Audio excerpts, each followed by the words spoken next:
Radio Universidad de Chile trabaja para mantenerlo informado.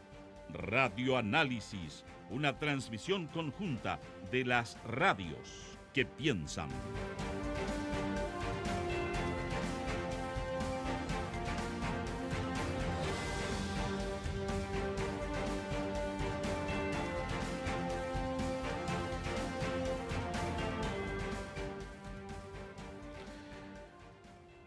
Son las 8:30. Vamos a empezar inmediatamente nuestro panel de conversación con nuestros panelistas a esta hora de la mañana.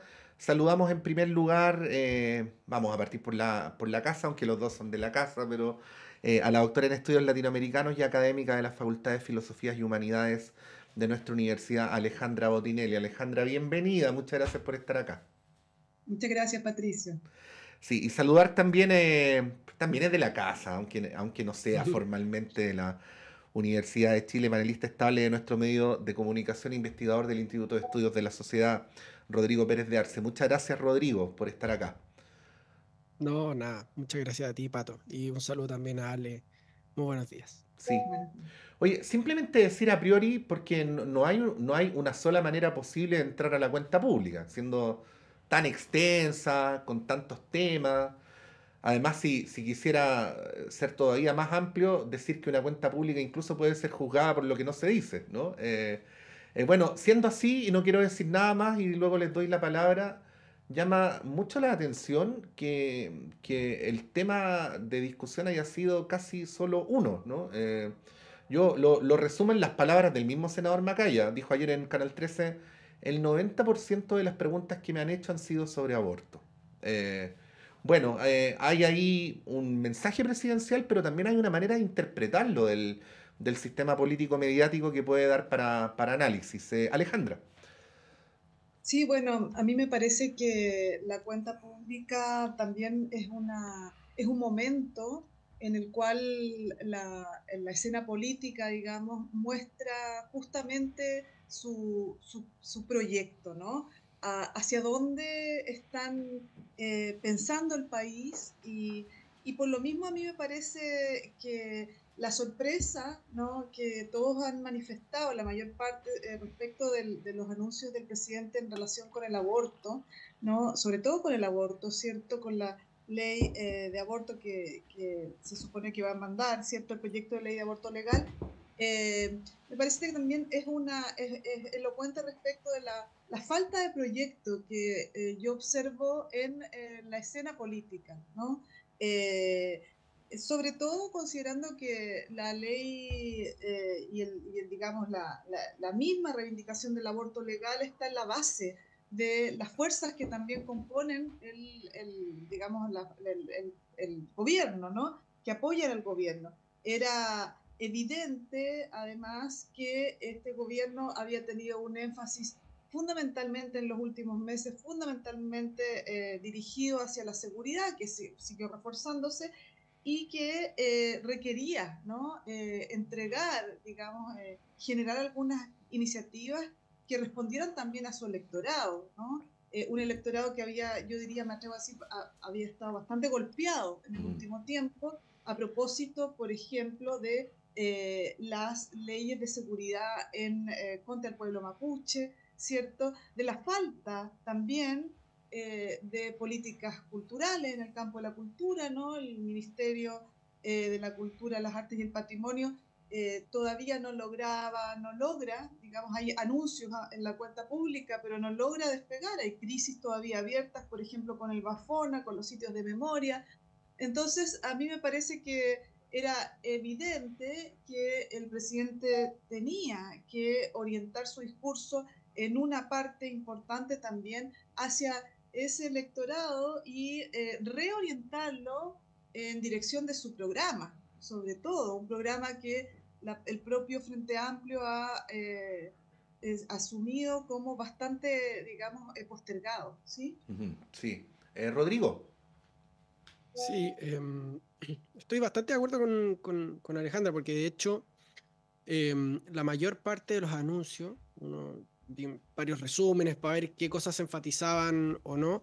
La verdad es que el tema de proyecto de aborto legal y de eutanasia son o eran anuncios muy puntuales, más bien laterales, que ocupaban poquito espacio. Si uno lo mira, son 2 párrafos o 3 párrafos en el anuncio, y que creo que, claro, responden a la sensación bastante extendida de que el presidente ha tenido que resignar prácticamente todas sus banderas importantes, ¿no? Si uno mira el programa del presidente Boric, particularmente el primero, el de primera vuelta, porque recordemos hay dos, hay un cambio para la segunda vuelta, la mayor parte de esa agenda quedó fuera. Digamos, por ejemplo, el fin de la ISAPRE, la condonación del CAE, la desmilitarización de la Araucanía, el fin de las AFP. Y entonces me parece que hace un gesto, un guiño hacia su núcleo de apoyo, digamos, más duro, más leal.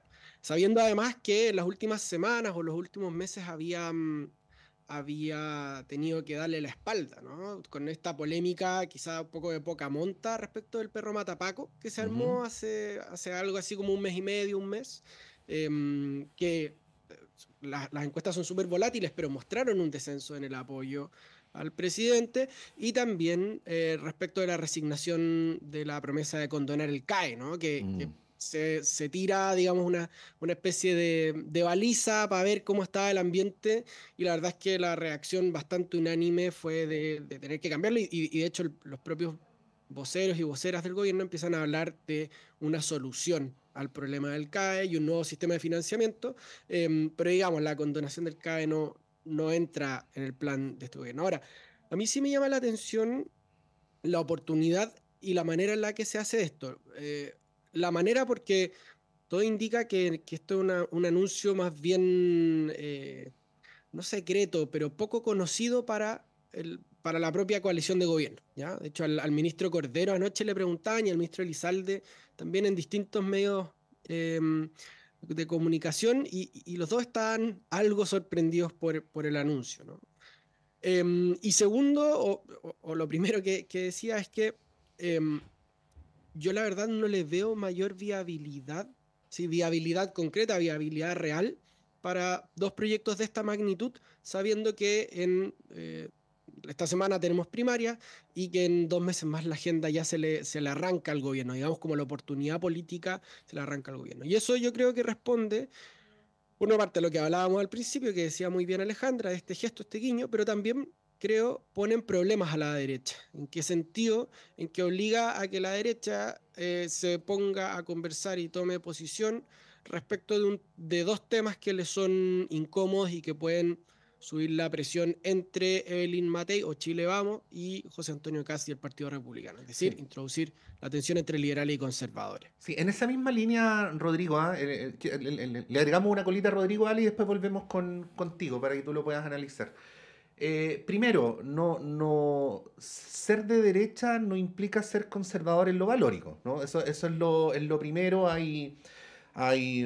De hecho, dentro del microclima político chileno, uno podría decir que en términos valóricos el expresidente Piñera no era conservador, ¿no? Y es el líder máximo que ha tenido el sector.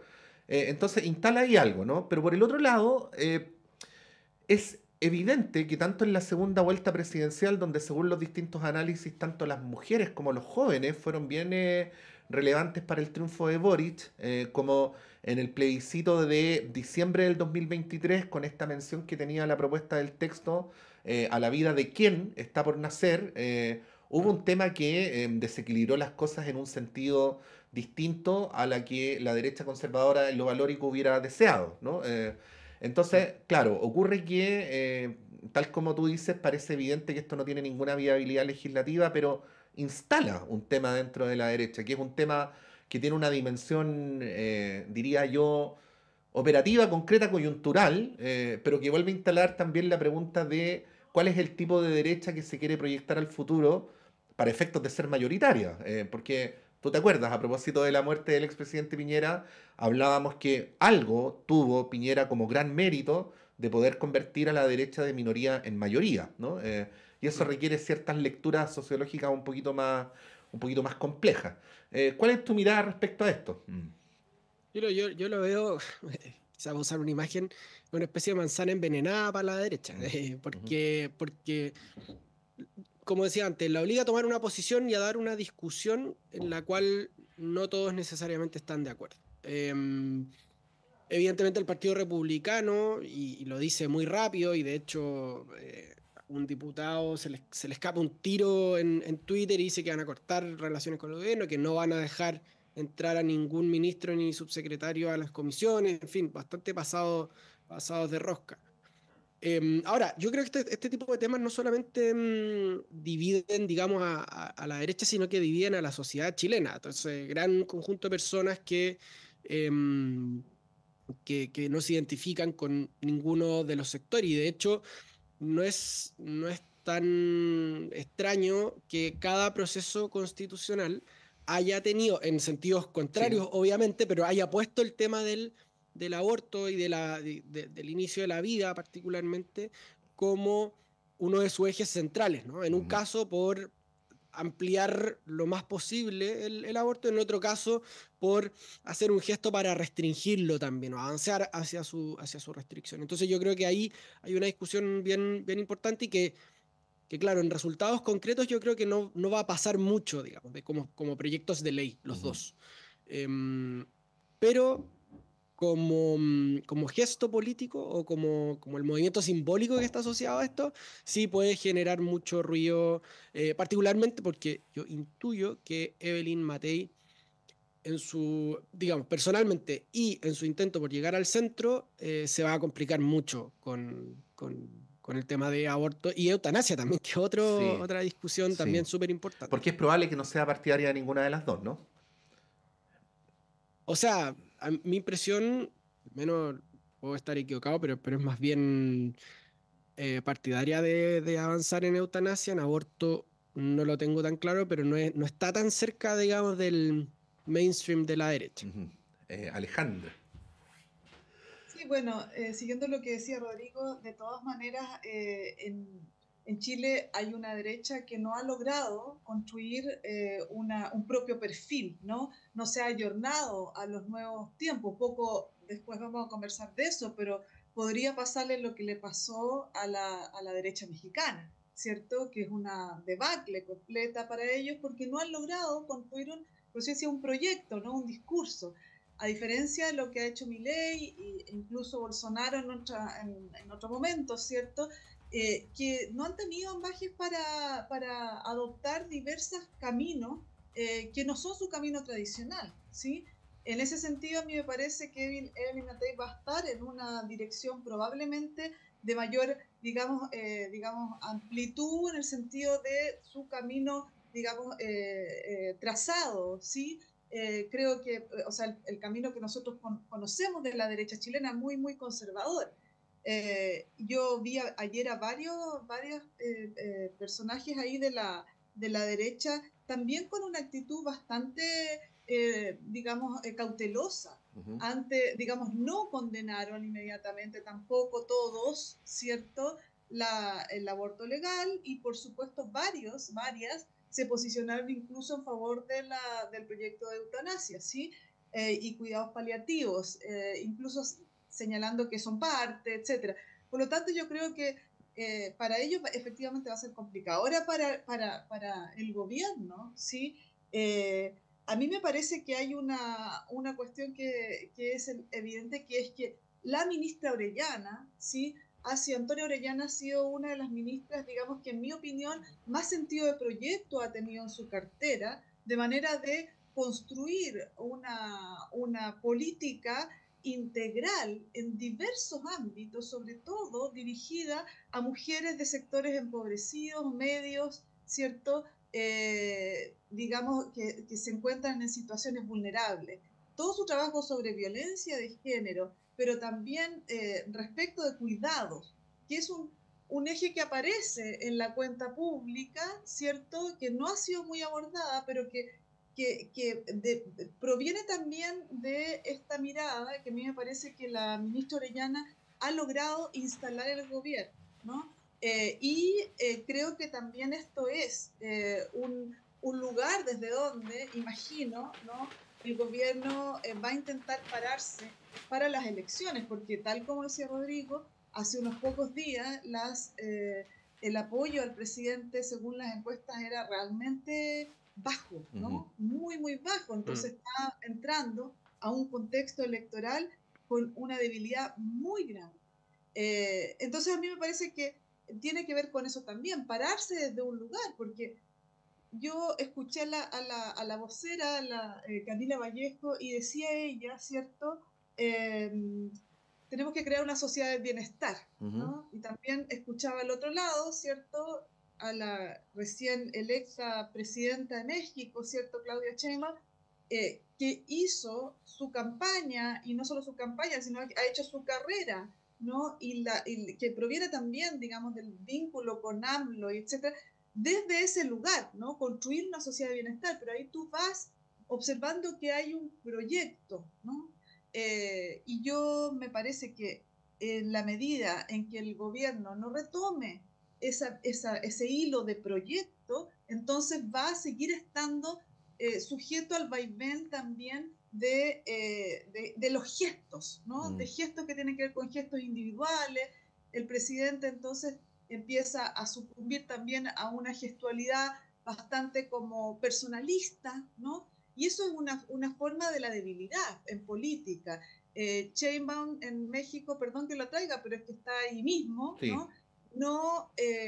No habla desde el personalismo, habla desde un proyecto colectivo, ¿no? Nosotros, no mi gobierno, nuestro gobierno, un gobierno, digamos, que tiene ese sentido. Entonces, bueno, imagino que es una forma de volver a pararse, ¿sí? Eso es lo que yo imagino. Sí, Rodrigo, ¿querías agregar algo? sí. Sí. Sí, no, es que de hecho eso, Ale, es más dura de lo que yo había pensado con el gobierno, pero me parece que es muy correcto en este ámbito al menos. Porque claro, yo detecto, digamos, dos problemas más de largo plazo de la coalición y del gobierno del presidente Boric. Uno es que a uno se le olvida, pero los dos candidatos que pasan a segunda vuelta pasan con menos del 30% en la elección presidencial. ¿Ya? Entonces tienen que buscar apoyos importantes en otros lados. Y el presidente Boric tuvo que armar una coalición en la que no habían tantos acuerdos, digamos, de fondo. Y eso yo creo que ha dinamitado mucho su gobierno. Acuérdense que hace apenas 2 semanas estábamos comentando las declaraciones de la presidenta del Partido Socialista respecto del CAE, que esto era una locura, un ofertón electoral, si no me equivoco eran sus palabras. Y lo segundo es que fue un gobierno que jugó todas sus cartas a la aprobación del texto constitucional el 4 de septiembre del 2022. Y por lo mismo un gobierno que le apostó a los caballos equivocados, digamos. Entonces hoy día está reducido a tratar de clavar estas banderas, que son discusiones que obviamente pueden ser súper importantes y que uno no se debiera negar a priori a hacerlo, pero mi impresión es que queda, digamos, muy solo y descontextualizado respecto de lo que está pasando en el país, porque además pasó algo, retomando algo que yo creo que decías tú, Pato, al principio, que es que los anuncios de avanzar en aborto y del proyecto de eutanasia se comieron todo el resto de los temas que, digamos, se podían conversar.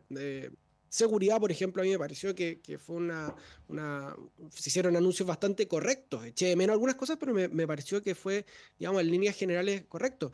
Lo que se terminó la semana pasada, el 31 de mayo, respecto del acuerdo entre SQM y Codelco, también era una buena noticia y eso como queda totalmente de lado porque se hizo un anuncio, digamos, yo creo, de mucha entidad en un contexto como que nadie lo esperaba mucho y que tiene las dificultades que ya hemos comentado hasta ahora. Sí, a propósito, Alejandra, de tu mención al proyecto, ¿no? A lo colectivo. Es una cuestión que hemos hablado aquí en los paneles y transversalmente también, ¿ah? Porque cuando tú haces campaña y dices, este gobierno va a ser el inicio de la superación del neoliberalismo, que son afirmaciones de marca mayor, ¿no? Uno deduce que habrá un plan para tal efecto, ¿no? Y a veces uno, como tú muy bien dices, ve gestos más que planes. Ahora, mi pregunta es si es solo una carencia de este gobierno o viene de antes. y puede tener que ver con el microclima político chileno, que a propósito del estado de bienestar, que en realidad donde existe es en Europa, y en donde muchas veces alguien como Angela Merkel, por esa situación contextual, parecía más progresista que los progresistas chilenos. Incluso durante el primer gobierno de Michelle Bachelet, y lo digo bien respetuosamente, cuando se instala esta idea de la red de protección social, lo que en realidad era una suma de medidas acotadas, dispersas, a las cuales se les da un relato común, ¿no? Entonces, claro, cuál es el lugar doctrinaria o ideológicamente propio del progresismo, de la izquierda en Chile? No sé cómo decirlo. Es un tema, ¿no? Por cómo están las cosas en este lugar específico del mundo. ¿Cuál es tu mirada al respecto? Bueno, mi mirada es que el proceso reciente, que es un proceso constituyente que desarrollamos en este país, ¿cierto? Frustrado, ¿no? Debe convocar al progresismo, a la izquierda, ¿cierto? Una reflexión de profundidad, ¿no? ¿Qué significa que efectivamente hayamos tenido una instancia constituyente la más democrática en la historia del país en 200 años, ¿cierto? Pero que haya terminado en esa frustración, digamos, en términos de sus horizontes. Y por lo tanto, ¿qué convoca también? Porque también ese proceso surge del estallido social, ¿cierto? De la revuelta social, en términos de la participación de la democracia. El eje de la democracia y la participación era el eje por antonomasia del proyecto y el programa de Gabriel Boric, ¿no? Ha sido desde el inicio. Yo participé también en ese programa, en la elaboración de ese programa, y digamos, la proyección era efectivamente, solo es posible superar lo que el neoliberalismo impone, que es una fragmentación social y también una lógica absolutamente basada en el egoísmo individualista, ¿cierto? Es lo que el discurso de Milei, en síntesis, ¿cierto? En virtud, ¿cierto? O en función de una reorganización de lo colectivo, de lo común, ¿sí?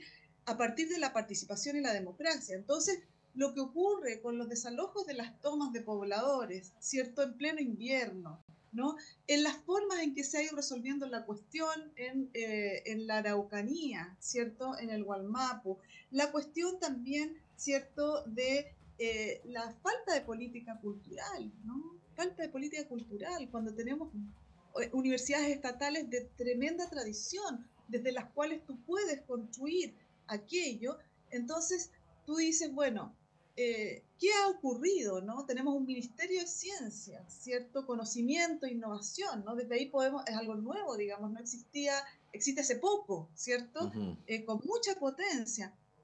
Él es el centro, ¿no? La participación, una forma de pensar la política desde otra perspectiva, que no es meramente la mercantil, ¿no? De yo, digamos, te convoco para un voto, a ver si es que soy atractivo puntualmente. Entonces, esa cuestión debe retomarse, en mi opinión, porque si no se retoma, más allá de los anuncios, que yo valoro muchísimo, ¿no? También el anuncio en cultura, que ya se ha hecho en otras ocasiones respecto del 1%, ¿cierto? Y también de la recuperación, ¿cierto? En el campo de la educación, con este proyecto sobre convivencia y bienestar y buen trato.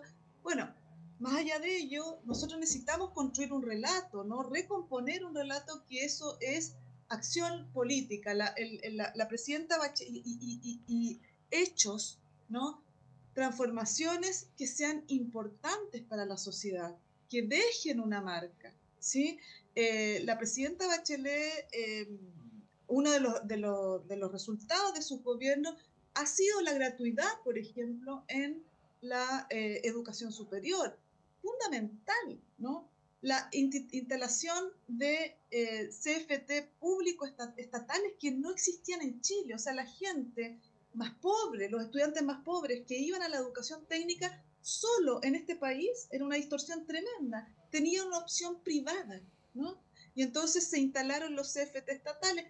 Haber dado un impulso, yo eché mucho de menos eso en la cuenta, haber dado un impulso a la educación técnica superior, que corresponde a más del 40% del sistema de educación superior, y está olvidado, ¿sí? hubiese sido parte de un proyecto, de esta lógica que decía Camila Vallejo ayer, ¿no?, de construir una sociedad de bienestar. Entonces yo creo que la tarea es del Frente Amplio, de las izquierdas, del progresismo, es reponer ese proyecto que estaba, Pato, porque está, hay un hermoso, ¿no?, en mi opinión, mucho de lo que está en el plan de gobierno, en el programa de gobierno de Gabriel Boric, y está pendiente. Bueno, vamos a seguir conversando sobre esto, ya que Alejandra hacía, Rodrigo, menciones a México. Hablemos también un poquito de México a la vuelta de la pausa en este día lunes, que ya parte muy intenso noticiosamente, y eso nos da mucha razón para conversar. Así es que enhorabuena, vamos y volvemos.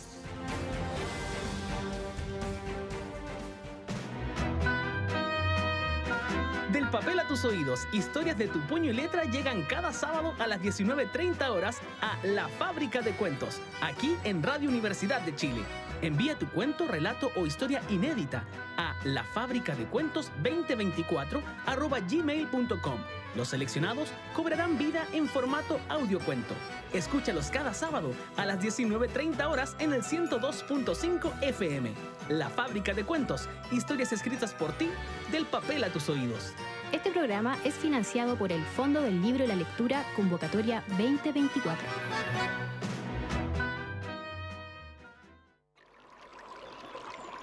Aguas Trayén o Cascada en Mapudungún es la mejor agua purificada con tecnología de última generación.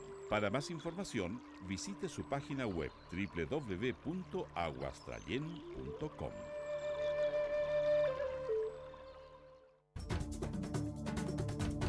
Hola, soy María Olga Mate y te quiero invitar a escuchar todos los lunes a las 5 de la tarde El Gran Teatro del Mundo, un escenario para conversar sobre nuestro rol en la sociedad, aquí en Radio Universidad de Chile, el 102.5 FM.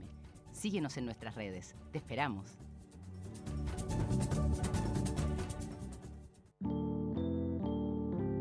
Ya está disponible Habitar la Cultura, el nuevo número de Palabra Pública, la revista cultural de la Universidad de Chile, con entrevistas a Alejandro Zambra, Adriana Valdés, Paolo Bortolameoli e Irene Vallejo y más. Revisa nuestros contenidos y nuestros puntos de distribución en palabrapublica.uchile.cl. Palabra Pública, una revista de la Vicerrectoría de Extensión y Comunicaciones de la Universidad de Chile.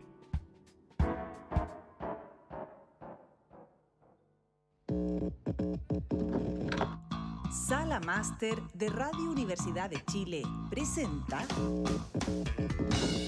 Sala Máster de Radio Universidad de Chile los invita a disfrutar en vivo y en directo este jueves 6 de junio a las 19:30 horas a la agrupación nacional Bere Quinteto. Bere compartirá un concierto pensado en la radio y sus oyentes a través de su repertorio que compone e interpreta a partir de la pregunta ¿qué es lo popular en la música? Un encuentro que se escapa de los cánones del concierto clásico y conecta con la historia de la radio en Chile, la conversación, el encuentro, el conectar y acompañarnos. Bere es un quinteto compuesto por Gonzalo Ramos, Claudia Cantillana, Fernanda Hachi Prieto, Maggi Rust y Rodrigo Montero. 5 músicos que vienen de universos diversos y se encuentran en Bere, que inspira su nombre del acto de juntarse a beber en italiano.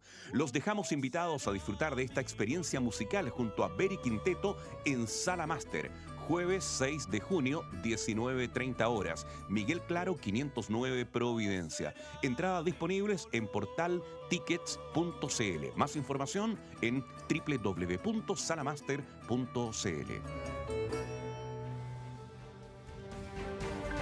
Estás escuchando Radio Universidad de Chile, la emisora insignia de la música chilena, reconocida como radio fundamental por la SCD 2024.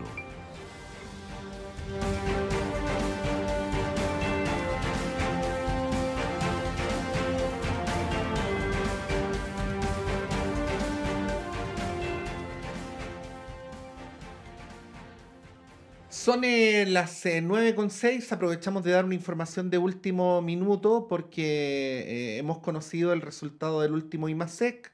El IMASEC, la sigla del IMASEC, esto es súper importante porque a veces nos llaman la atención, nos dicen ustedes dan siglas como si uno supiera lo que es. Bueno, el IMASEC es el índice mensual de actividad económica que resume la actividad de los distintos sectores de la economía nacional y que opera por comparación con el mes del año anterior, mismo mes del año anterior, porque por distintas razones cada mes tiene sus propias características, por lo tanto parece la manera más pertinente de comparar. Pues bien, para este mes de abril y en comparación con abril del año 2023, había una proyección al crecimiento que era en general alta, con un piso del 2% y un techo del 4%. Y el resultado final pone en un contexto ya alto al IMASEC cerca del techo, porque finalmente se ha anunciado que el porcentaje de este indicador para el mes de abril del 2024 es de un 3,5% de crecimiento en relación al igual mes del año anterior. La producción de bienes tuvo un aumento significativo. También el comercio tuvo un aumento significativo y los servicios. Así es que esta información la vamos a ir analizando durante la mañana, pero de algún modo vuelve a dar un espaldarazo, ¿no?, a esta mejoría macroeconómica que está teniendo el país. Rodrigo, Alejandra, no sé si a este respecto comentar algo o vamos al punto siguiente. Ya sabemos lo que quiere decir el silencio, así que vamos al siguiente.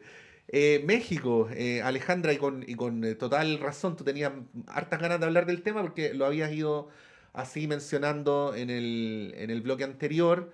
Eh, ya empiezan crecientemente a aparecer los porcentajes finales de los resultados, pero tanto en México como fuera de México todos dan por irreversibles, no solamente, sino que también categóricos los números que dan la victoria a Claudia Sheinbaum. Y bueno, yo decía más temprano, no se nos puede olvidar que México es súper, súper relevante por tamaño, por ubicación, por influencia en toda la América Latina. Así es que bien vale que hablemos de esto. Y bueno, ¿cuál es tu mirada como investigadora desde Chile respecto a lo que ha ocurrido allá? Bueno, lo primero es que, claro, ha sido bien enfatizado que hay un discurso, se ha dicho, populista, digamos, por las derechas, ¿cierto? Que viene, que tiene su asiento, ¿cierto?, la figura de López Obrador. Sin embargo, esta idea de la cuarta transformación que planteó AMLO y que ha retomado Claudia Sheinbaum, tiene un asiento, ¿no? Ha tenido, es como para la población, ha tenido una concreción en términos de retomar un rumbo o de reponer a un país que estaba absolutamente deprimido, ¿sí? Esta idea, ¿no?, que es siempre macro y siempre, digamos, identitarista también, que asume que luego de la independencia, ¿cierto?, el proceso de reforma, la revolución del 10, ¿cierto?, ahora AMLO y Morena representan este nuevo impulso, sí ha calado en las personas, ¿no? Y eso ha ocurrido por políticas concretas, ¿no? O sea, una de las cuestiones fundamentales es que Claudia Sheinbaum no gana sola, aparte de que arrasó, ¿no? Con casi el 60% de los votos, ¿sí? Pero no gana sola, sino que también ganan en el Congreso, ¿cierto? Ganan la alcaldía, ¿sí? Por lo tanto, mantienen la alcaldía de Ciudad de México, con también una figura que es la de Clara Brugada, que es que viene de lo social, ¿no? Dirigente del Frente de Movimiento Urbano, ¿cierto? Es realmente impresionante lo que ha ocurrido, ¿no? Y en mi opinión tiene que ver con eso, con la convergencia de un discurso proyectual, ¿cierto? Y políticas concretas. Efectivamente, el alza notoria, ¿cierto?, impresionante también del salario mínimo, casi en 120% durante el sexenio de AMLO, ¿cierto?, y diversas leyes también, leyes laborales que son muy concretas, ¿no? Nosotros hablamos de la ley de la silla, bueno, ellos no la tenían, ¿no? Que afectan a las personas de manera muy concreta, ¿cierto? O los días de descanso, ¿cierto? Significan en el imaginario, ¿cierto? Y lo que ha significado todos estos cambios en términos de una potenciación de la posibilidad también digamos, del poder adquisitivo, de los sectores más empobrecidos, es muy elocuente, ¿no? Eso es lo que hace cuando una política, un discurso político, incluso identitarista, ¿cierto?, se concreta, ¿no? Y para mí es bastante impresionante lo que ha pasado. Yo creo que para todos, ¿no? Ellos ganaron además, van a tener casi 23 o 25 de las 32 gobernaciones, ¿cierto? Y en realidad, bueno, eso. A pesar de todo lo que conversaban, ¿no?, antes en el programa, ¿cierto?, con Gilberto Aranda también, Sí. de la situación gravísima que hay en términos de la violencia, que sigue estando y que no se ha logrado revertir, ¿cierto? A pesar de ello. Rodrigo pensaba, y esto independientemente de derechas e izquierdas, ¿ah? Pero pensaba en términos generales a propósito del análisis de Alejandra, de lo importante para el fortalecimiento de las democracias, para el fortalecimiento de las instituciones, que la mano de los gobiernos se note en la vida cotidiana de las personas, ¿no? Que es algo que debería ser una obviedad, pero que en la política latinoamericana no ocurre siempre, ¿no? Y que también interpela a cómo funciona nuestro sistema político, los contrapesos de poder, y así sucesivamente, porque no quiero mezclar peras con manzanas, pero a propósito de lo que escuchaba Alejandra, como de las leyes concretas que benefician a la gente, acá en Chile llevamos varios periodos presidenciales entrampados en esta suerte de empate entre gobiernos de un sector, parlamentos con mayoría de otro sector, y con reformas súper importantes que finalmente siguen trancadas, ¿no? De alguna manera es una suerte de fango. Sí, es una situación bien complicada o endemoniada la que tenemos acá, ¿no? Que como que las cosas no avanzan y da lo mismo quien tenga el poder, porque la cosa no se mueve. Ahora, a mí, en el caso de México, hay varias cosas que son importantes de destacar. Una, respecto al contexto, son unas elecciones tremendamente violentas. Se calcula que se asesinan entre 31 o 38 entre precandidatos y candidatos, ¿no? Y eso yo creo que señala uno de los desafíos importantes que tiene México por delante, ¿no? Que no es solamente de este gobierno, sino que una tendencia histórica que ni la guerra contra el narco que lanzaron los gobiernos del PAN logró, digamos, hacer, y que el PRI hizo propia en su momento, lograron amortiguar. Segundo, el tema del crecimiento económico. Yo creo que México, digamos, México es la segunda economía de este continente, y por lo mismo lo que suceda con México no es menor, digamos. O sea, lo que pasa en México, lo que pasa en Brasil, repercute evidentemente en nuestra situación.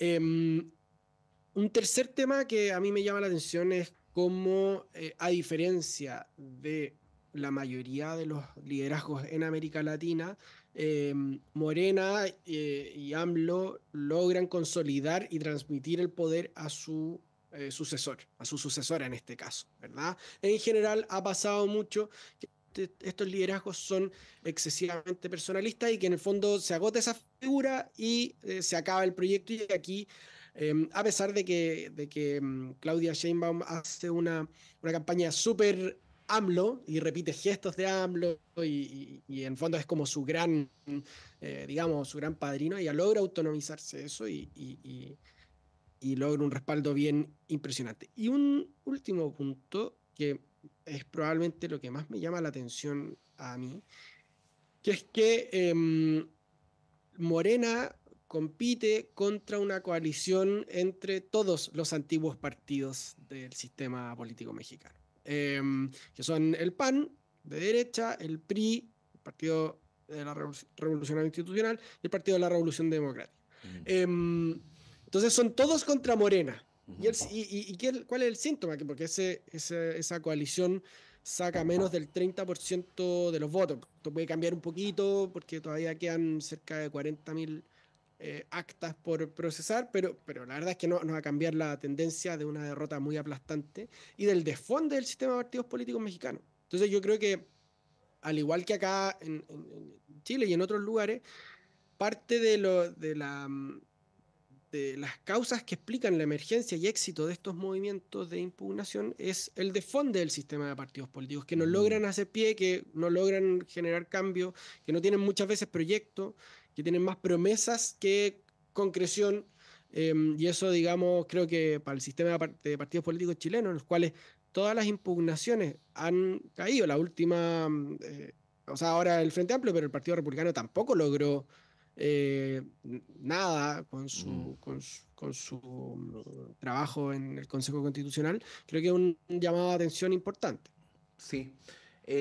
Alejandra, a propósito de la reflexión que hacías en el bloque anterior respecto a los aprendizajes o a los desafíos para el progresismo chileno, algo que sacar en cuenta que podría a lo mejor tener a la vista el sector político en su órbita en Chile de lo que está ocurriendo en México.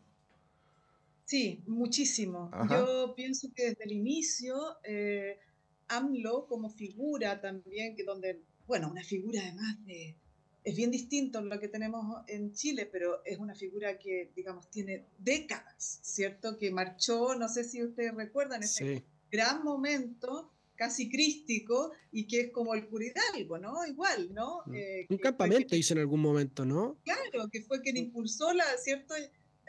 La revolución de la independencia. Lo mismo AMLO hizo su marcha, ¿cierto? Denunciando la corrupción electoral en su momento, en los 90. De ahí viene, es muy parecida a la figura de Lula, ¿sí?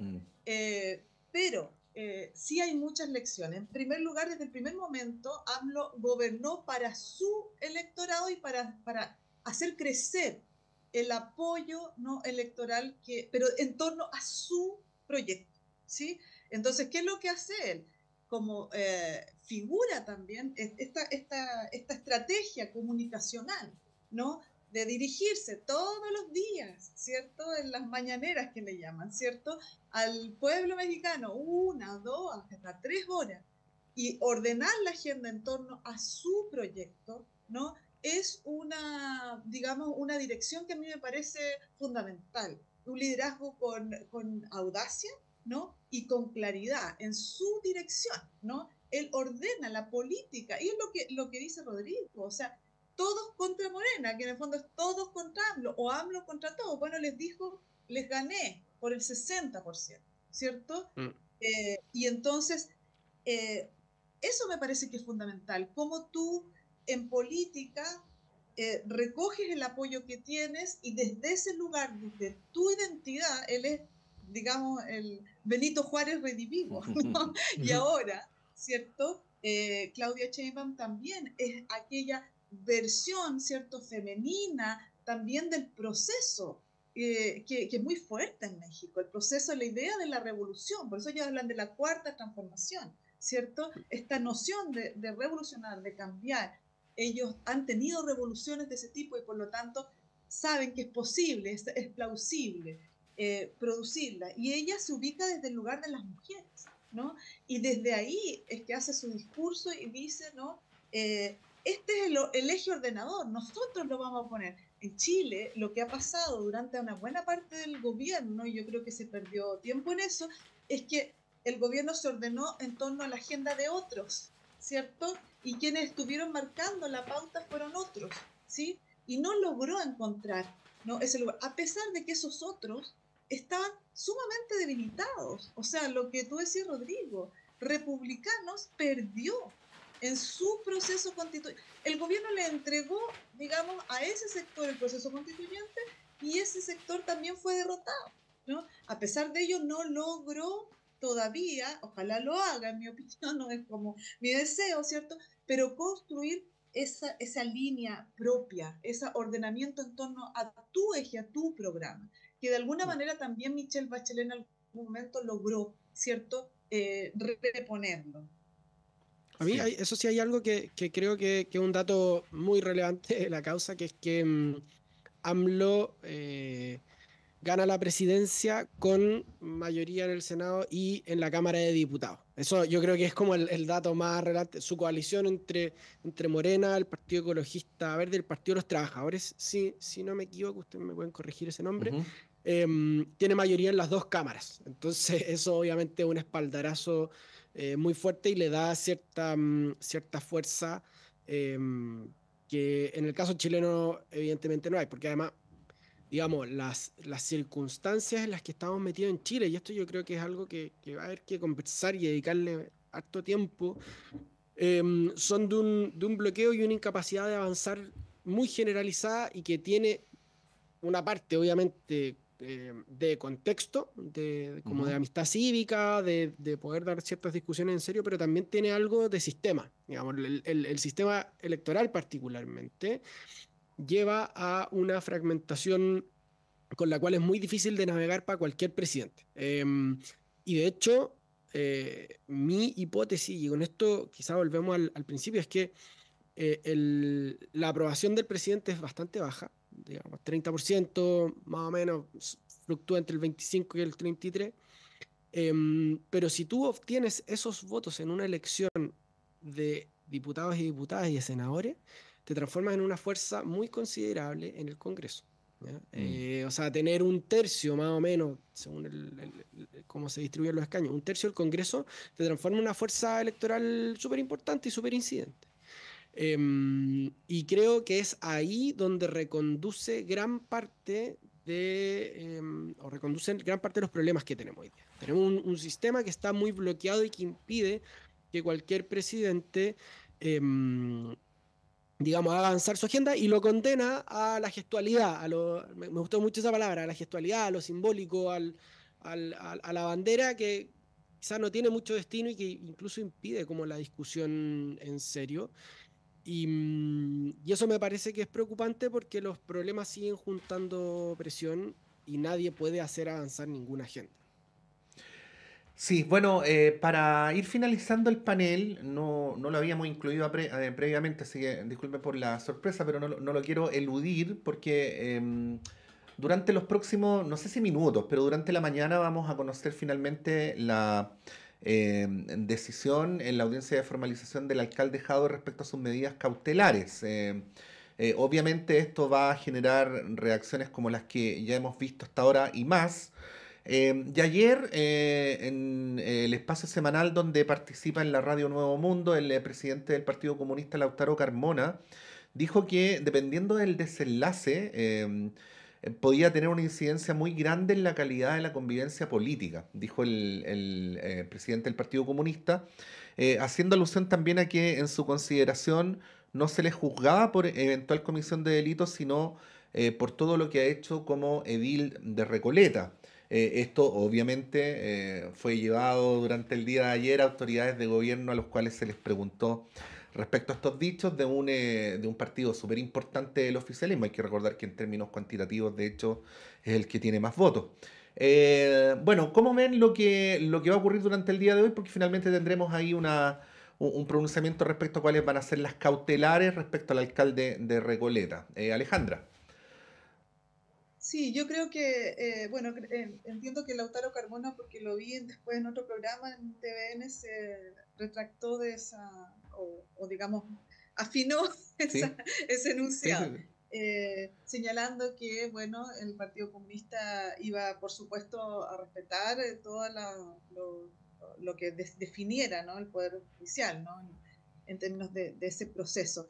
Y que por supuesto que no iba a tener ninguna incidencia, ni esperaba tener ninguna incidencia. Sin embargo, bueno, a mí me parece que lo que está en juego sí es en Chile también cómo consideramos, digamos, en condiciones de igualdad, la cuestión de la igualdad ante la ley, ¿no? Efectivamente son casos de connotación pública súper grande, pero tenemos casos que han sido, digamos, del mismo cariz o mucho mayores. Incluso el caso de Katy Barriga se habla de $35 millones, ¿cierto?, de desfalco, y donde en realidad los resultados han sido bastante inequitativos respecto de la población. Entonces uno se pregunta, ¿no?, también cómo afectan, ¿no?, este lugar de estas personas también en términos de cómo funcionan los tribunales. Lo mismo yo creo que en el caso de Jadwe ha sido detractor de muchas de las, digamos, direcciones de la política nacional, ¿cierto? Uno tiende a pensar que los tribunales probablemente actúen de una manera, digamos, no equitativa. Bueno, eso está instalado en Chile, porque está instalado desde varios fraudes que tenemos donde los resultados no han sido acordes, ¿cierto? Los resultados judiciales, y entonces de ahí viene también, ¿no?, la sensación de falta de justicia, ¿cierto?, que también motivó el estallido social en buena parte, ¿cierto? Por lo tanto, esa es una situación que en Chile es dada de hecho, y espero yo que en esta oportunidad los tribunales tengan también esa, digamos, se haga justicia de manera efectiva y no en función de la persona, ¿no? Sí. Pero claro, la duda está instalada. Sí. Rodrigo. Sí, no, a mí me parece que las declaraciones de Lautaro Carmona son a lo menos una imprudencia, ¿no? Y sembrar este manto de duda es un paso más en esta idea de transformar el juicio sobre Jadwe en un juicio político, cuando las pruebas de la Fiscalía son todo menos políticas, digamos, van por otro lado. Quien haya visto al menos parte de las audiencias de formalización de la semana pasada, la verdad es que en ninguna parte el móvil político asomó para nada. Entonces, encuentro muy complicado que un partido de la coalición de gobierno, pero en general cualquier partido político, todo también en su momento el Inmatei habló en estos términos, me parece que es un error. Me parece un error, digamos, que poner al centro y discutir y acusar sin mucho fundamento a instituciones que debieran ser neutrales. Pienso en los tribunales de justicia, en la justicia electoral, en la Contraloría, entre otros. Y digamos, me llama también la atención todo el despliegue que ha hecho el Partido Comunista esta semana. Me llama la atención no solamente por lo llamativo, sino por el cambio radical entre la línea Atelier y la línea Carmona, ¿no? Porque claro, en tiempos de don Guillermo Atelier esto no me parece que no hubiera sido de esta manera, sabiendo además que Jadwe es un personaje bastante controvertido dentro del Partido Comunista, y de eso da muestra que personeros y personeras muy importantes del partido no se hayan hecho parte de esta declaración conjunta en favor de Jadwe, ¿verdad? Sí, hay ahí una cosa que seguramente hay que procurar analizar, ¿ah? Porque Rodrigo, Alejandra, recuerdo vividamente haber entrevistado a Bárbara Figueroa prácticamente al día siguiente o al día subsiguiente del anuncio de formalización acá en la radio, y ella fue muy cuidadosa en ser categórica que el Partido Comunista no ponía en cuestión el actuar de la justicia, ni tenía dudas sobre la imparcialidad de la fiscal, que hacía votos por el fortalecimiento de las instituciones, pero algún tipo de agua, ¿no?, ha corrido bajo el puente en estas semanas para explicar, porque, bueno, la declaración de ayer, Alejandra, Rodrigo, de Lautaro Carmona en dos partes puede ser parte del análisis, pero de que lo acompañó el día de la formalización, lo acompañó, ¿no? Y eso obviamente es una decisión política que, sabiendo además la larga trayectoria de Lautaro Carmona, no es improvisada, ¿no? O sea, es bien pensada